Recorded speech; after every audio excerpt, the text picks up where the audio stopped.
Welcome to this week's Who the Folk podcast, sponsored by Gold Group Realty. I'm Lonnie Goldsmith, the editor of TC Jewfolk. This week we are joined by multi-talented artist Lea Kalisch.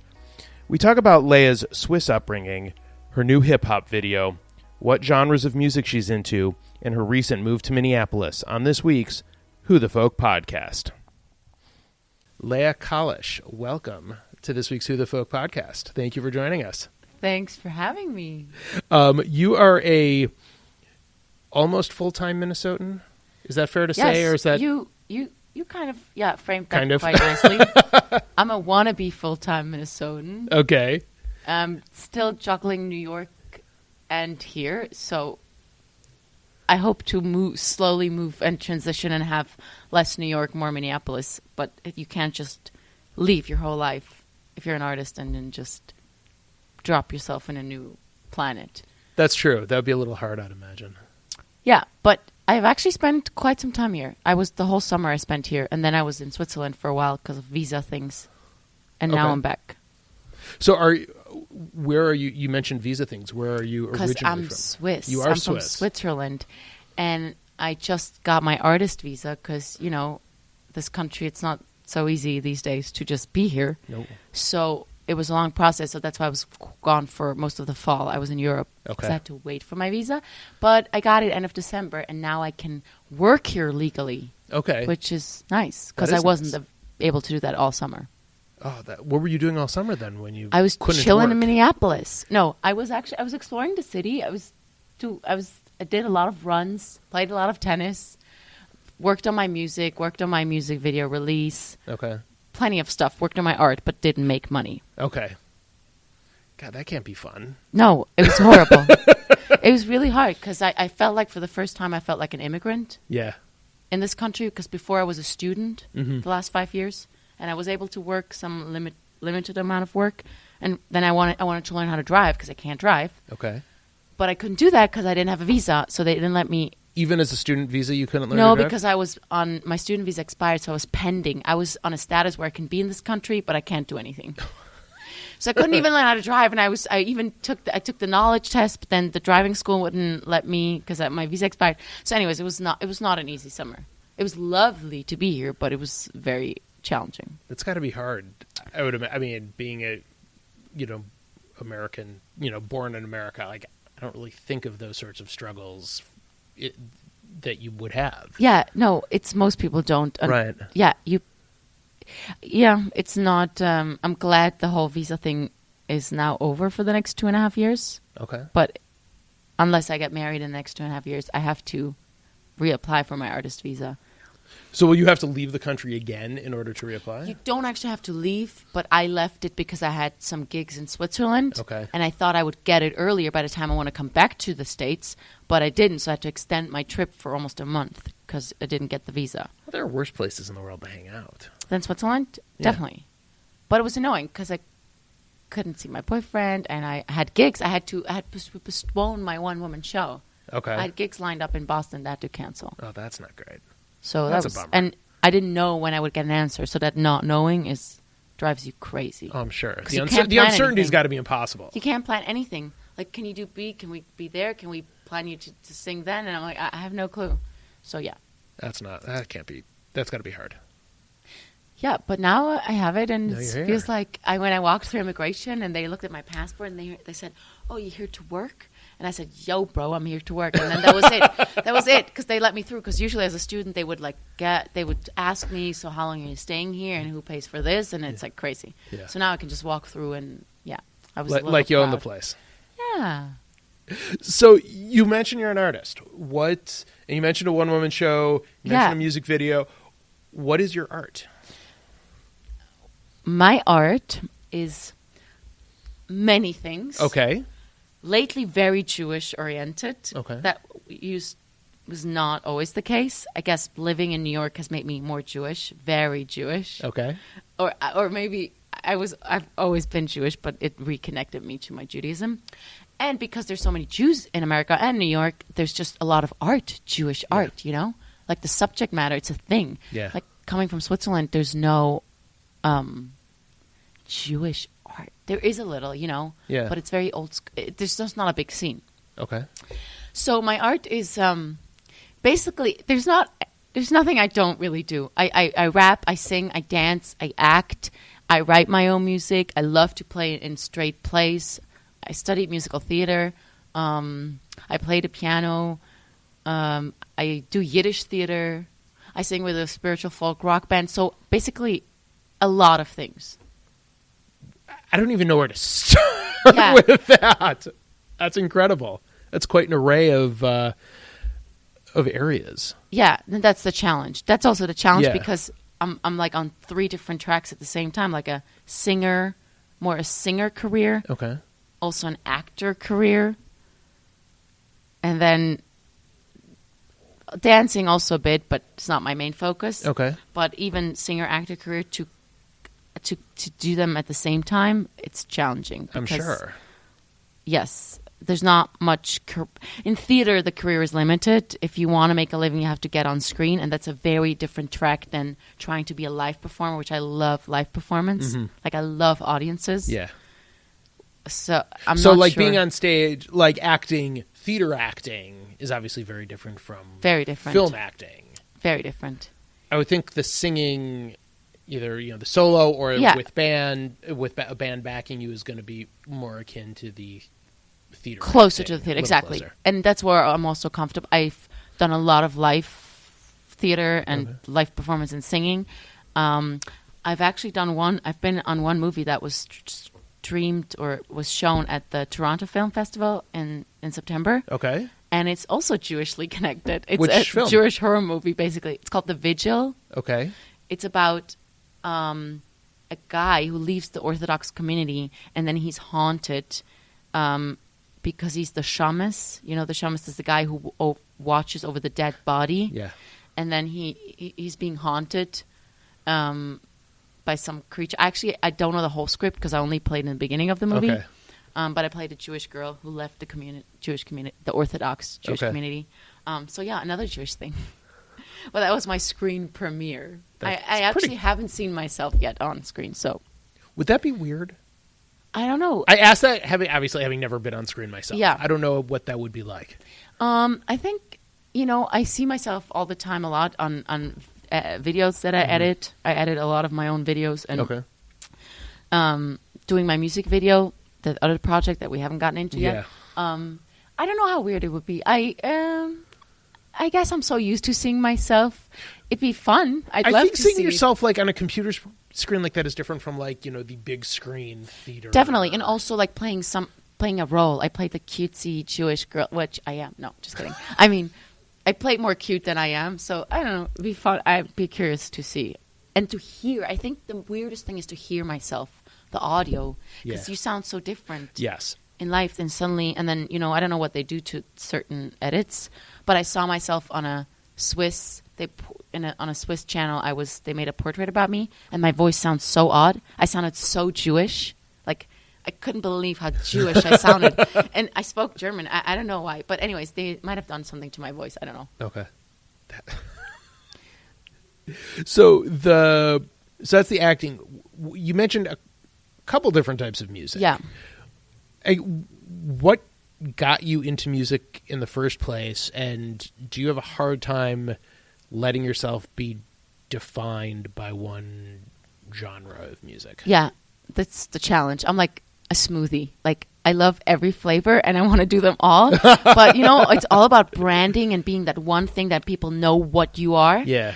So that's my challenge. I mean, I've sung my whole life. As a child, I would always we had like the Idol, American Idol, or like we had the same version in Switzerland and the German version, and I watched the American version. So I always wanted to be on that. Yeah. And I was, but in Switzerland we had a version where choirs competed against each other. Oh. So I did that, and I was in the musical theater opera choir, and I was the youngest in my choir, so that got me some attention because I was the cutesy. I was 16 then. Okay. But in opera, musical theater, the people were mostly older. Yeah. Like 30 and up. So that was amazing because every week I was on TV and we were in the recording studio. So it was so fun.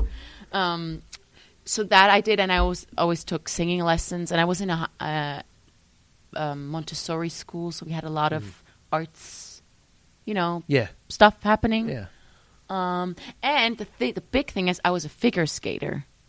I actually was a figure skater till I was 18, so there was not much time for art. Yeah. But I always sang, and I ended up we had some skating shows where I ended up singing on ice. Whoa. And doing more like artsy stuff than just jumps and turns. Okay. Yeah. That very diverse set of interests you've had. That's quite the. When you throw figure skating into it, that's quite the career there also. Yeah, totally. It was basically my life from 7 to 18. It has to be if you're going to get to a certain level. Yeah, definitely. And if you're once in it, you can't get out. It's like you just do it. And my parents, there's some parents who push their kids. Mine didn't. They were happy if my sister and me had stopped because she did it as well. Okay. So Friday nights, we had training, and then we'd run to my grandparents for Shabbat dinner. But we would be sweaty and stinky and late. Yeah. And we had competitions on Shabbat. Sure. I grew up modern Orthodox. Okay. But then my parents got divorced, and then I did ice skating, so none of synagogue anymore. Yeah. But anyway, so this is how my weekends looked like, competitions and trainings. Yeah, at a certain, if you hit, I think any sport, you hit a certain level or you aspire to a certain level, that's it. You give up on many things. You give up a lot of the rest of your life. Yeah, which we did.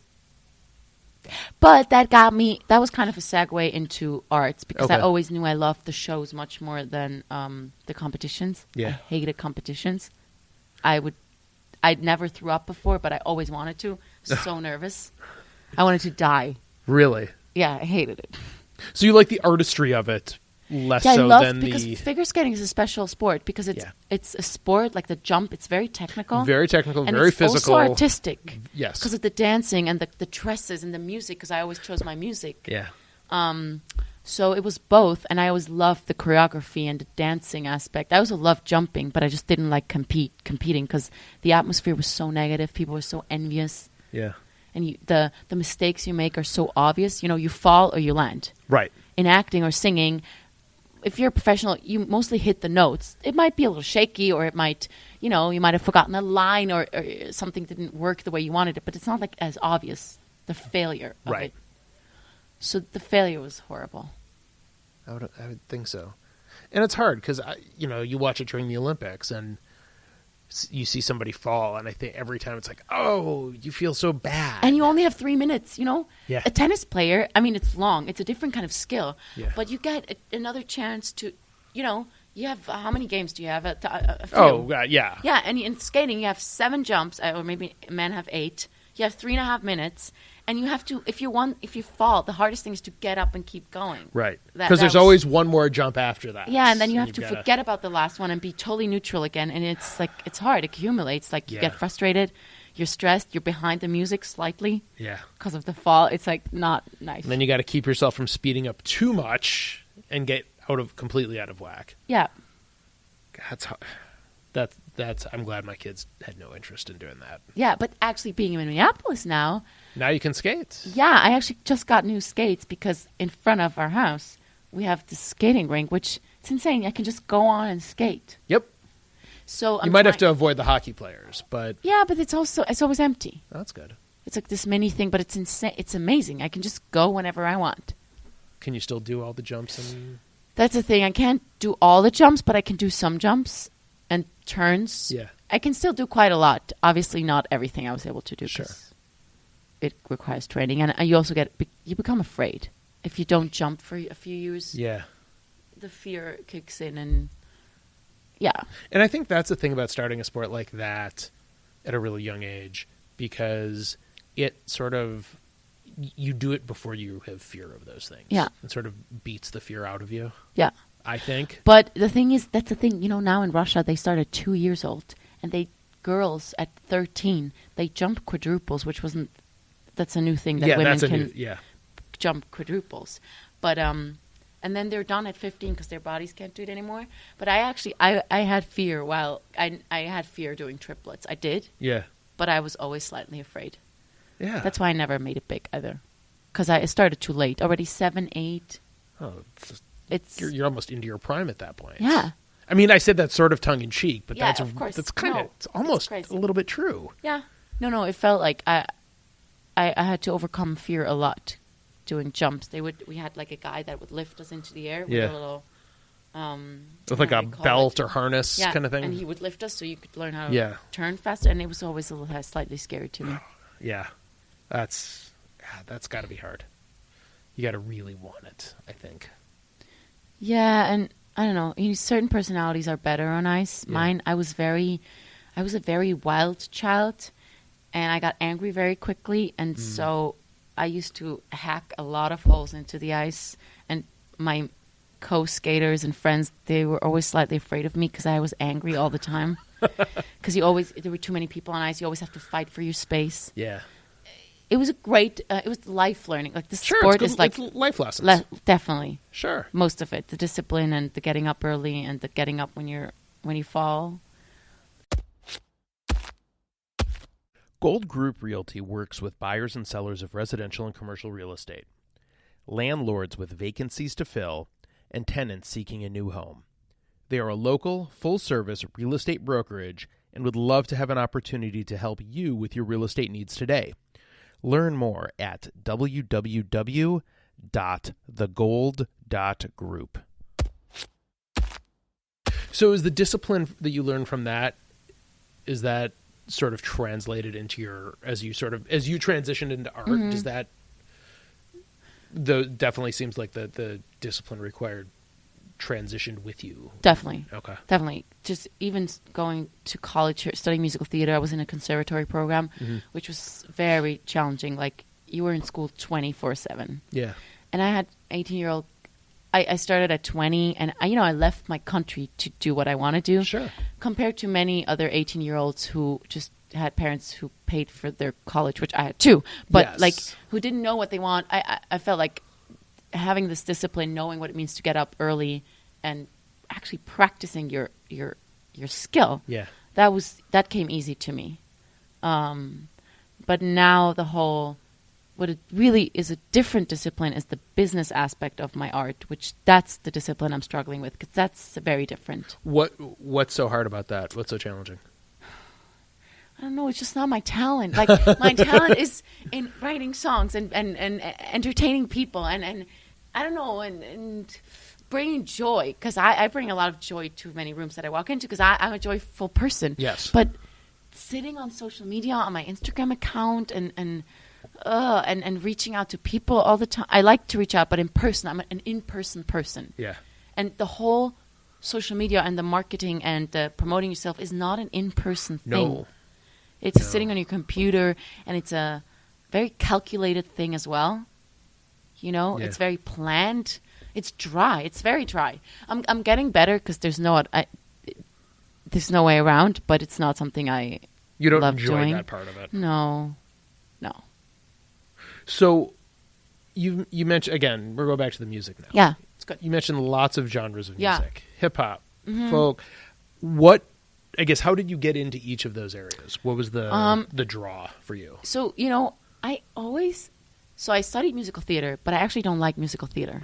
Like, I find it often, it lacks depth. The music, it's very nasally, and it's not musical for me. There's so many musicals out there. Yeah. I can't say all musical theater, but a lot of contemporary musical theater does not satisfy me musically. Okay. So it's interesting because that's where I come from musical theater, but I always knew this is not what I want to sing. I like music that is ethnical, like that comes from a certain place, that sounds like it has a certain culture built around it. Like, I love Latin music. Like, I dance salsa. Okay. I love Latin music because I love the Latin culture. Okay. I love Jewish music, all kinds of very old, like, religious Jewish music. I love Yiddish music. I sing a lot of Yiddish. Okay. Which is very different from Latin. It Yes. couldn't be more different. But I love, I love sounds that sound like they come from somewhere. They're built in within a culture, Mm-hmm. I love blues, Okay. like soul and blues, because it has like guts and like a certain like earthiness to Yeah. it. Yeah, maybe Yeah. that's the word. I like rap. I'm not a big hip hopper, even though my music video is called Eshet Chai of Hip Hop. Yeah. It's because I rap in it. Yes. And people ask me lately, "Are you a rapper?" And I'm like, I actually don't think I'm a rapper. I'm a singer who uses rap to convey certain messages, but I'm Right. not a rapper. Right. Or actually, I had to realize I'm not a rapper because an actual rapper called me up on stage to freestyle, and I screwed up. Or I try my best. I did like call and response. Yeah. But I have never freestyled in my life, and then I had to face myself and be like, okay, I don't think I'll ever be a dope rapper because I love other things too much to just now become a rapper. No, But I like rap. It sounds like there's too many genres that you enjoy. Too many. Way that too you many. enjoy doing. Yeah. So and then I sing with the spiritual folk rock band, which is not my own music, but I really enjoy singing it because we sing it mostly in Jewish or faith in synagogues and churches. Okay. So I guess all of it a bit. Yeah. Well, that's I love French music because I speak French. Sure. And I love French chansons like Edith Piaf.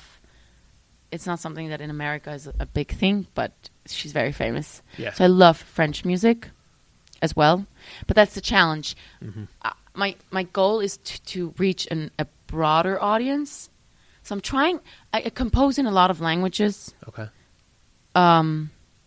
Because I want to reach many people, not just one group of people. So I hope that with maybe singing in different languages that you can, you can address different groups of people. So you've mentioned so far, if I can recall, obviously you're speaking in English, but in term you've mentioned Yiddish, Hebrew, German, French. Yeah, so I actually don't speak Hebrew. Oh, I understand it. Yeah, it's a shame. Okay. But I'm going to Israel I'm doing Birthright, finally. Okay. I'm still eligible.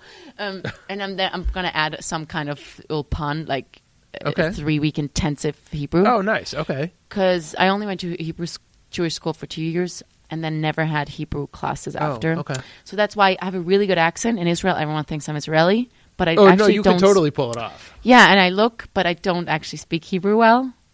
But I speak Yiddish, German, French. Okay. Pretty fluent. I just know the Hebrew from your video, so I figured it was. I mean, yeah, I can sing in Hebrew. I think you can do lyrics. art. I can do art in Hebrew, but I Okay. wouldn't be able to conversate with you. Okay. Do you speak Hebrew? No. Okay, so Not we're both. anymore. Okay, Yeah. fine. So you're I not going to couldn't test me. conversate. No. Beseda, Yofi. But yeah, and then I speak Spanish and Italian on a decent level too. Okay. Is that part of growing up in Switzerland because there is no Definitely. Swiss language? There's Yeah, There's we so have many of 4 official languages already, and then we learn French and English is mandatory in school. okay. And then I like languages, and I traveled a bit, and my grandma is Italian, so I had the Italian around. So then the Spanish comes easy, and because I dance salsa, And the Latin, they're all the Latin so connected. languages are all sort of Yeah. If I don't know a connected. word in Spanish, I'll think of it in French, and then I make it into a Spanish version. And 95% of the time, it's actually the word. That's pretty good. Yeah. That's pretty good. So you mentioned the folk band. Yeah. You told me before we started recording that you guys have is that the now I should say ask Yeah. is that the band that's playing that you're performing with Yes. in March here? Yes. In March 20 to 22nd, Revival. We're called Revival the Show. Okay. RevivalTheShow.com. It's a spiritual folk rock band that sings songs of themes of love and justice. Okay. And the texts are mostly drawn from biblical texts. Different, like Book of Susanna, Book of Ruth. But not only, but mostly. Okay. And it's written by Kristen Plyler Moore. She's a woman who grew up actually in Texas, grew up Catholic. Okay. But is married to a Jewish woman. Okay. And so, who is the other singer in the band. Okay. And yes, and she wrote this music in 2016 after Trump was elected. Okay.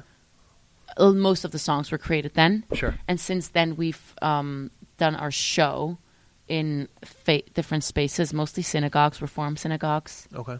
We just performed in a church last week in Harrisburg, Pennsylvania. Okay. Yeah. How did you get connected with that group? An open call, an audition. It was on backstage.com, which is where most auditions are Okay. Posted on. I'll take your word for it. Yeah, and I saw it. I was like, that sounds like something. That actually sounds like something I could do. And so I went there, and since then, that was in 2016, and since then we've recorded an album, and we've had like many performances and a lot of press, and yeah. So this will be your first show in Minneapolis, though? Yeah, and I'm so excited we were able to. Because now it's home. Here. Yeah, and it's like almost home. No, it's my. I actually refer to it as home, even though I'm still in New York. Okay. But it's much more cozy living here in your own apartment with my boyfriend rather than with 6 roommates like in New York. Yes. So I refer to it as home. Somebody said, wait, you mean Minneapolis is your home? I said, yeah, it's much more homey than New York is.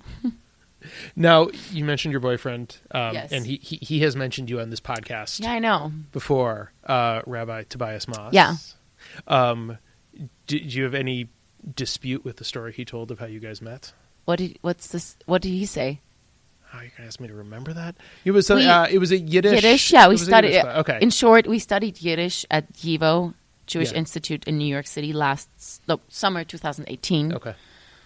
And then we did a concert together in December, like a few months later, which was his thesis project. Yep. And I sang a couple of songs that his grandma used to sing because she was a Yiddish folk singer. And then everything is history since then. No, just kidding. But yeah. Yeah. Okay, so the stories check out then. Yeah. Nothing. Yeah, no, this is, you should, I don't know what he said, but this It's is the same story. Same story. Same right. story. It's Yeah. And then, but he actually performed in my one-woman show in New York.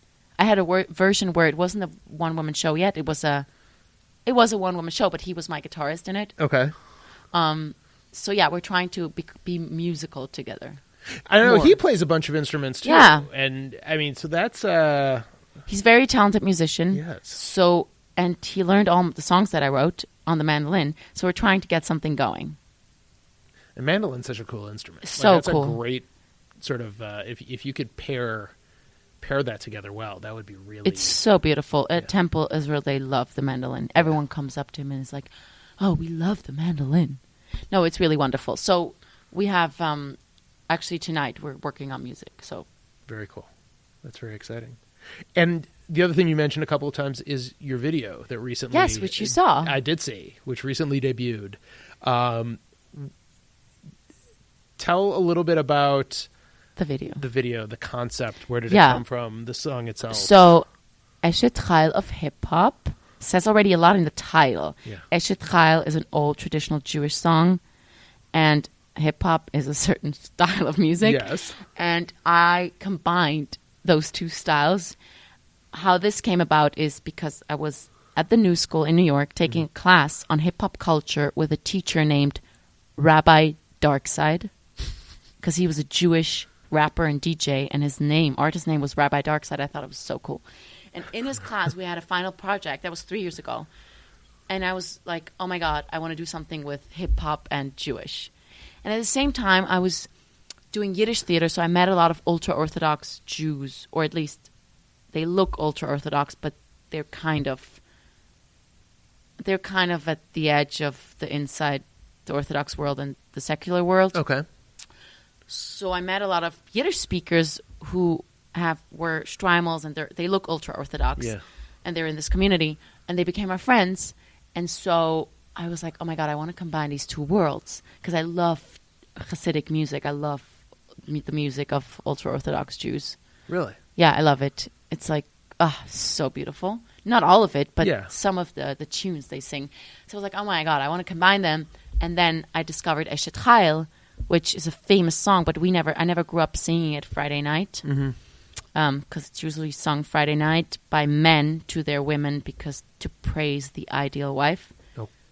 Okay. So Eshet Chayil means woman of valor. Okay. So in many Jewish families across Sephardic Ashkenazi traditions, it's sung on Friday night. Okay. And I found this song, and I was like, oh my God, this is going to be it. And I found a way so I made a 21st century rap version of this ancient song, because this song is in one way it's very feminist, because it's a song to praise women, and but the lyrics are very old, so I wanted to update them in my own point of view about how women should be seen.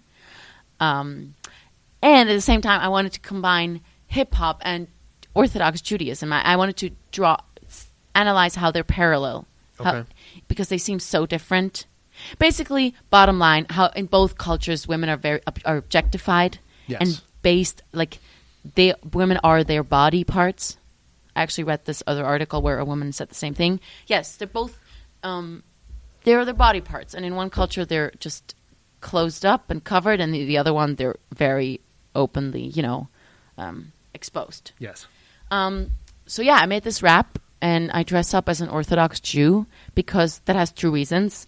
One, because my point is, okay, do I need to be a man in order to have the same rights as a man? Mm-hmm. And the other thing is just merely because I love the shtreimel, which is the fur hat. Yeah. I'm obsessed with it, and I think it looks much sexier and so beautiful on women. So it's like I wear it because I love it. And because I think it makes sense in the context. In the message. Yeah. Yes. So it's almost like women's empowerment. Definitely. This is a song, and people have criticized me, like, why do you speak for women?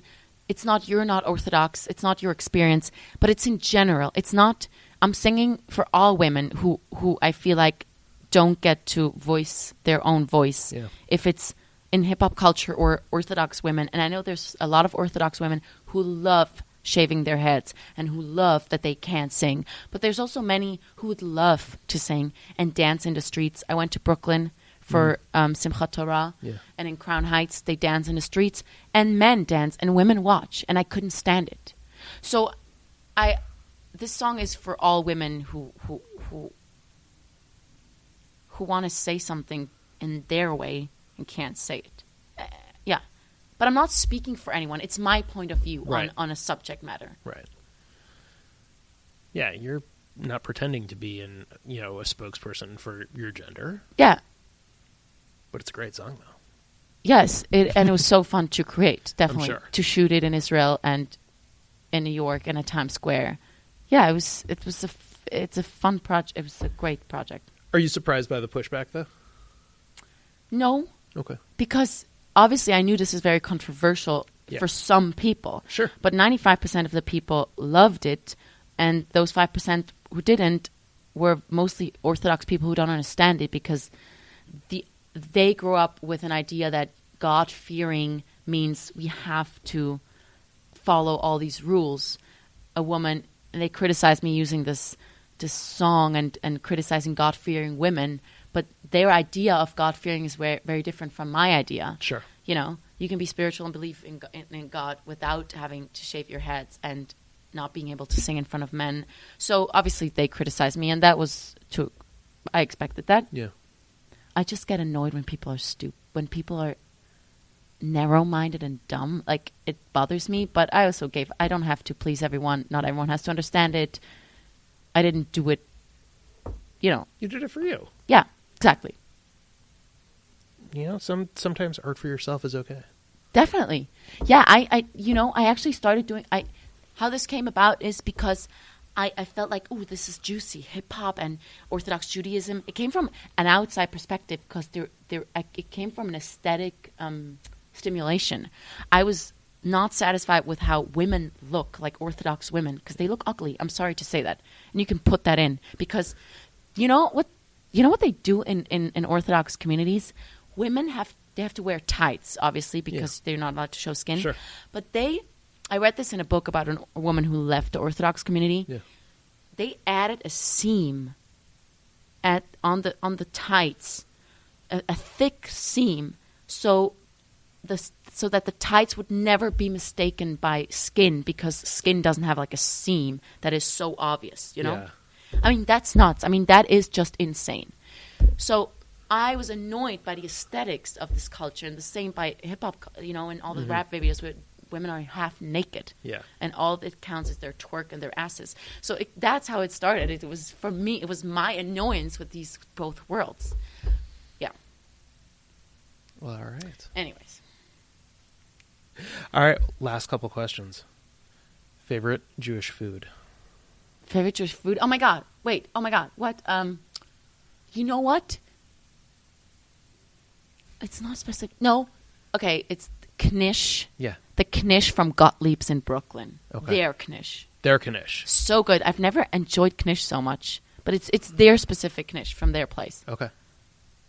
All right. Favorite Jewish holiday? Favorite Jewish holiday? Definitely not Passover. I don't like Passover because my birthday often falls on Passover. Don't like Passover. Your birthday is April what? 6th. Okay. This year it doesn't fall on. Nope, It's no, 2 it days doesn't this later. year. Yep. But often. Favorite Jewish holiday? I think I love the new Rosh Hashanah. Okay. So nice. I love the honey and apple. I love the sweetness of it. It's a sweet holiday. It is a sweet holiday. Well, Lea Kalisch, thank you very much for joining us this week. Welcome to Minneapolis. We are happy to have you as a Minneapolitan. Oh, is and that a how they Minnesotan. call it? Minneapolitan? Sure. Love to be one. Yeah, no, it's a Minneapolitan. I think that. Yeah, I'm trying to bring my one-woman show here, so Excellent. Let's see what happens. Make sure you let us know when it happens. It's going to be very Jewish. Very Jewish. Can't wait. But not only. Excellent. Lea, thanks so much for joining us. Thanks. Thanks so much for listening, and thanks to Gold Group Realty for sponsoring this week. If you haven't yet, please subscribe, rate, and review the show. If you have someone who you think should be on the podcast, please email me at editor@tcjewfolk.com. The Who the Folk podcast is a product of Jewfolk Inc. and part of the Jewfolk Podcast Network. For more shows, check out tcjewfolk.com/podcast.